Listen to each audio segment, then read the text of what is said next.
हे सगळी मंडळी प्रेमाची मंडळी आहे. चला आता मला भगवंताचे गणियाची लढे सरती मनोरथाची मनोरथ होते माहेरी श्रीमंत होती तुम्हाला. मला ते थोडी सुंदर कथा चालू असताना माझ्यासारख्यानं बोलणं उचित नाही. प्रवीणचा आदर बोलणार मगाशी तुम्ही सर्वांनी ऐकलं ही कथा कोणामुळे झाली कशी झाली. लक्षात घ्या प्रत्येक निमित्त मात्र असतो. एखाद्याला जायचा रस्ता किंवा उजव्या बाजूने जा डाव्या बाजूने जा साधा माणूसही सांगतो तशातला साधा नाही आहे. प्रवीणच्या मनाचा मोठेपणा आहे की हे सगळं मी केलं. तर खरं सांगू ते एवढं गोड लेकरू आहे. दिलेलं प्रत्येक काम प्रवीण आजपर्यंत निष्ठेने केलं श्रद्धेनं केलं. तुम्हाला सांगू आपण नेहमी बघतो की आपलं घर बांधावं आपल्या मुलाबाळांचं घर व्हावं हा विचार आपण करतो. माझ्या पाहण्यात ना प्रवीण असा एक वक्ता असा एक महाराज आहे. स्वतःचं घर अजून पत्राचं आहे पण अंगणामध्ये साईबाबाचं महादेवाचं मंदिर बांधावं पहिलं आहे. आणि गेल्या 19 वर्षापासून मायबापासाठी आपण नेहमी सांगतो आम्ही सांगतो असं वागावं तसं करावं सेवा किती करावी. 19 वर्षापासून आई वडिलांना शब्द दिलाय की सप्ताह मी कधीही बंद पडू देणार नाही. आई आणि त्यांचे वडील त्यांचे काकाही आलेले आहेत. 19 वर्षापासून आई वडिलांच्या समोर किती सुख वाटते त्यांना की माझं लेकरू माझ्या इच्छेसाठी सत्ता करतोय. मला वाटतं याच्यापेक्षा मोठी दुसरी सेवा दुसरी कोणती नाही. राहिली गोष्ट मला गुरु म्हणण्याची द्रोणाचार्य ही गुरुच होते अर्जुनाचे बरं का.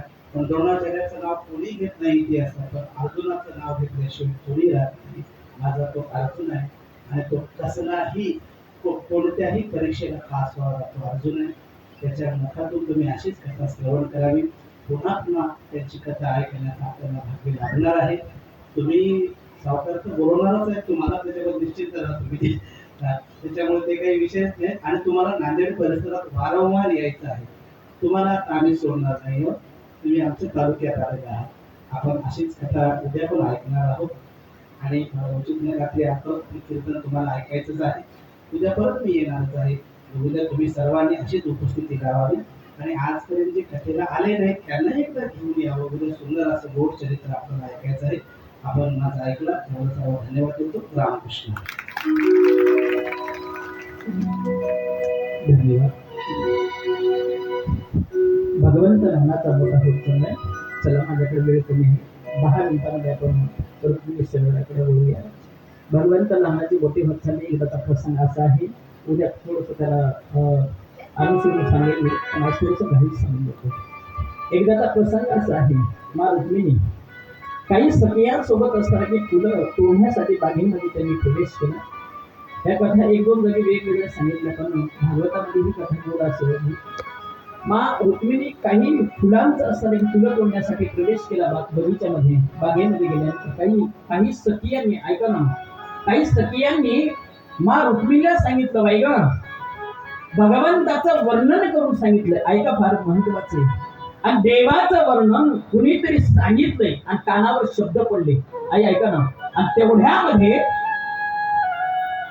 मा रुक्मिणीच्या मनामध्ये भगवंताविषयी प्रेम निर्माण झालं. वाक्य ऐकतात याला श्रवण भक्ती म्हणले. भक्तीच्या 9 प्रकारापैकी याला श्रवण भक्ती म्हणले आणि सगळ्यात श्रेष्ठ असेल श्रवण भक्ती. चला पुढे माझ्याकडे वेळ नाही चला. आणि तेवढ्यामध्ये प्रेम निर्माण झाले मनामध्ये. विकू द्या कमी करू नका. आणि मनात झाले प्रेम जे मनामध्ये झाले आणि आपल्या सगळ्या आपल्या सगळ्यांना सांगितलं काय बाई ग माझं लग्न मात्र माझ्या भगवंतासोबत माझं लग्न झालं पाहिजे. पण अवस्था अशी आहे तिचा भाऊ रुक्मिण जे आहे त्याला हट्टच केलाय माझ्या बहिणीचं लग्न त्या शशिपालासोबत मी केलं पाहिजे. त्याच्यासोबत लावणार. कोण शशिपाल? शशिपाल म्हणजे कोण आहे? शशिपाल म्हणजे बाल बुद्धी. कधी कधी ते अंगणवाडीवर जाताना शब्द वापरतात लक्ष ठेवून. 0 ते 6 वयोगटाच्या मुलांना नाही शिशूंना नाही हा काय दिलं नाही ते पोलिओलाच दिलेलं आहे. चला पुढं. आई ऐका ना तो शिशुपाल म्हणजे बालबुद्धी आहे. काही सांगा, वयाला वाढलेलं असतं एखादं, पण वागताना मात्र लहान लेकरासारखं बालबुद्धी आहे. काही सांगा, काहीच कळत नाही आई. आणि एवढ्यामध्ये हट्ट केलाय आपल्या भावाने की आपल्या बहिणीचं लग्न धामधूम असताना की त्याच्यासोबत लावलं पाहिजे. काही केले ऐकत नाही. तेवढ्यामध्ये ऐक नाही, मा रुक्मिणीने गोड पत्र लिहिले, गोड पत्र लिहिले. आणि ते पत्र असणार की मा रुक्मिणीने लिहिलंय आणि एका ब्राह्मणाच्या हातात दिले. त्याचं नाव, वा, त्याचं नाव आहे सुदेव ब्राह्मण. कोणाच्या हातात द्यायचं नाही, येडे गबाळाच्या, नाही का. ज्याचं दैव चांगलं आहे, नाही का, सुदेव आहे ते, नाही का. ज्याचे विचार चांगले आहेत त्याच्या हातात पत्र दिलं पाहिजे. कोणाच्या हातात पत्र द्यायचं नाही, नाही का. पत्र कोणाच्याही हातात दिलं जात नाही. माहिती, आपलं पत्र, आपलं म्हणणं एका ब्राह्मणाच्या हातात दिलं. बाकी कसं मात्र आपल्या हृदयाचा भाव माता रुक्मिणीने एका ब्राह्मणाच्या हातात दिला. का? मला त्या भगवंतासोबत लग्न करायचंय, नाही का. आता रुक्मिणी असती तर तिने इंस्टा सोडला नसतं, तिने फेसबुक सोडला नसतं, काय राहिलं, व्हॉट्सअप काही सोडलं नसतं बिचारी, नाही का. जसा भाव आहे तसं आहे ना हातामध्ये. जसे कर्म आहेत तसं फळ हातामध्ये आहे. वाक्य सांगू तुम्हाला, हे जेवढं चाललंय ना त्याचं फार महत्वाचं. बघा तुम्ही, पूर्वी एखाद्या वेळी लग्न विवाह जमायचं म्हणलं, लग्नाचं प्रसंग बघायचं म्हणलं, मुलगी बघायला जाताना अगोदर आई वडिलांना घेऊन जायचं. जात होतं का नाही तुमच्यासोबत? मुलगी बघायला आई सोबत असायची, वडील सोबत असायची. आता एक 2-4 ठोंबळे सगळे असतात, एकाचं शर्ट, एकाची गाडी, एकाची पेट्रोल, एकाचा बूट, हे सोबत आलेली मंडळी. बरं ठीक आहे, आले तर आले, चांगले मुलगी बघायला आले तर, नाही का. जो नवरदेव आहे, जो बघण्यासाठी गेला, हे 2-4 आले की नाही त्याला विचारते ही कशी वाटली. येड आहे का तुला करायची, विचारता येत ठोंबळे, नाही का. काय काय प्रथा होती बघा तुम्ही. एखादी वेळी मुलगी बघायचा असेल, सोबत आई असायची, सोबत वडील असायची, सोबत आजोबा असायचे, मुलगी बघायला जायची. आणि एखाद्या घरी मुलगी बघायला गेलं ना तर मुलीचे पाय एखाद्या कुंकामध्ये भिजवले जायचे आणि मुलीला 4-2 पावलं चालायला लावायचे. बरोबर ना? का? कारण कळायचं, 1-2 पावलं जर कुंकात भिजवले आणि कळायचं त्या मुलीच्या पायी लक्ष्मी आहे, अभद्रता आहे, काय आहे लगेच कळायचं. पायाच्या पंजरावून कळायचं, पायाच्या मापावून कळायचं मुलगी भाग्याची आहे का नाही आहे. आपल्या आई सोबत, आपला बाप सोबत, आपल्या आजोबा सोबत, आपली आजी सोबत राहायची आणि पाये कुंकामध्ये म्हणून चालायला लावायचं. पायाच्या मापानं सगळं कळतं. सांगू तुम्हाला अलीकडे येऊन बघा तुम्ही, अंगठ्या बसलं, स्त्रीच्या अंगठ्या बसलं बोट अंगठ्यापेक्षा लांब असेल, अंगठ्या बसलं बोट अंगठ्यापेक्षा जर लांब असेल तर ती स्त्री आपल्या नवऱ्याला ताब्यात ठेवते, असं शास्त्र आहे. आणि त्याच अंगठ्या जवळचं बोट अंगठ्यापेक्षा कमी मापाचं असेल तर ती स्त्री आपल्या नवऱ्यावर अति प्रेम करते. आता अंगठे बघू का, घरी घरी बघा.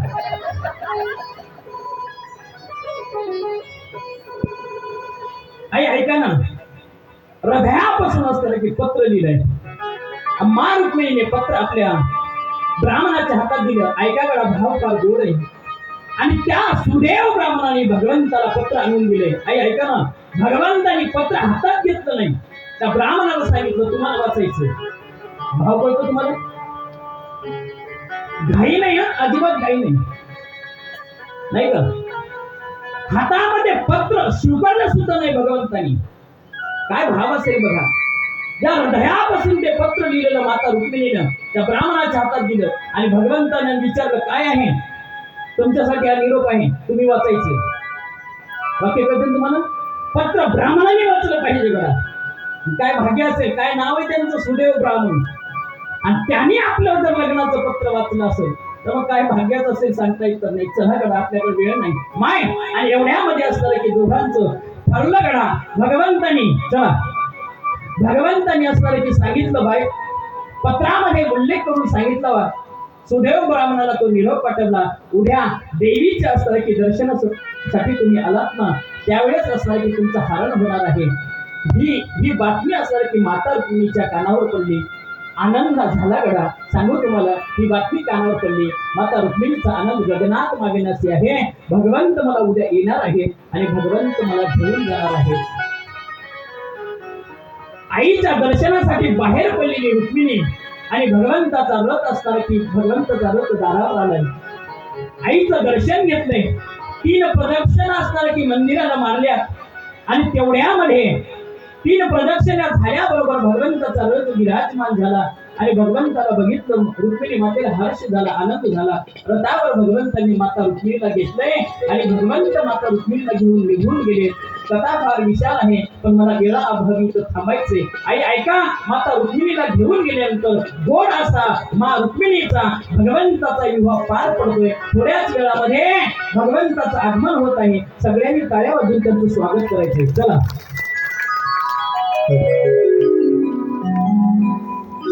स्वागतम कृष्णा सुस्वागतम कृष्णा स्वागतम कृष्णा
टोपीवाले मामा थोडा अलीकडे या.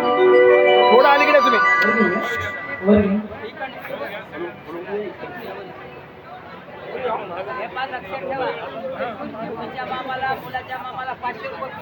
नाही नाही राहू द्या हो काचराळीकर हे चालू करा हे मंगळाष्टका फक्त 5 होते. ते पण आहे. कोणाला म्हणते मंगळाष्टका म्हणू दे. मंगळाष्टका म्हणू दे. म्हणू का म्हणालो मी वरी आले वरी आले थोडं तुम्ही सर तुम्ही पुढे सरका तुम्ही मागे सरका इकडे एकदा मागे सरका नाही तर पुढे सरका नाही ना मला घेता येणार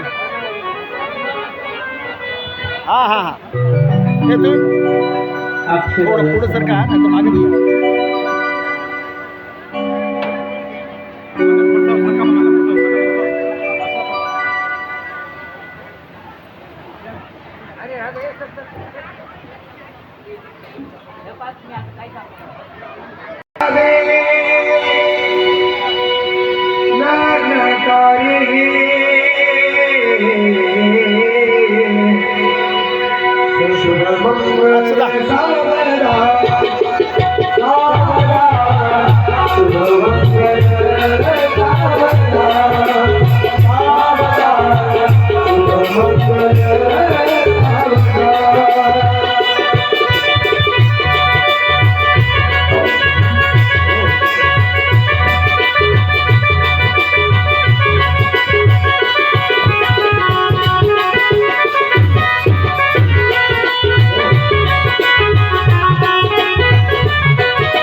शेवटची मुलं ऐका शेवटचे मुलं लागतील आहे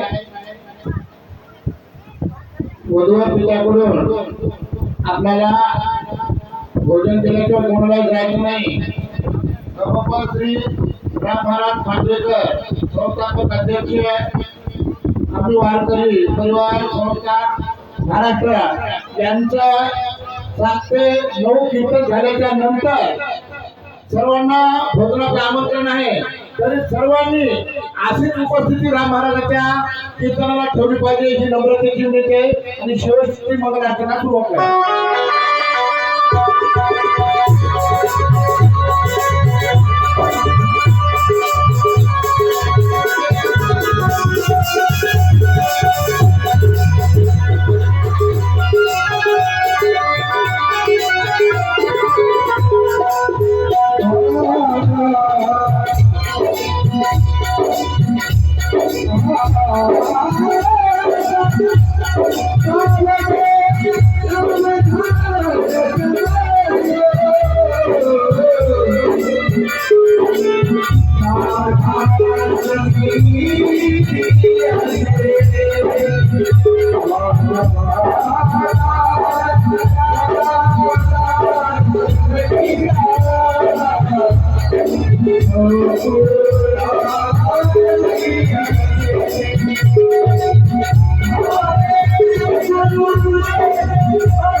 ढोल श्रीनाथदेव मंडळात भगवान की जय, भगवान की जय. 2 खुर्च्या घ्या, 2 खुर्च्या घ्या. इथे 1 खुर्च्या आहे. 2 खुर्च्या घ्या.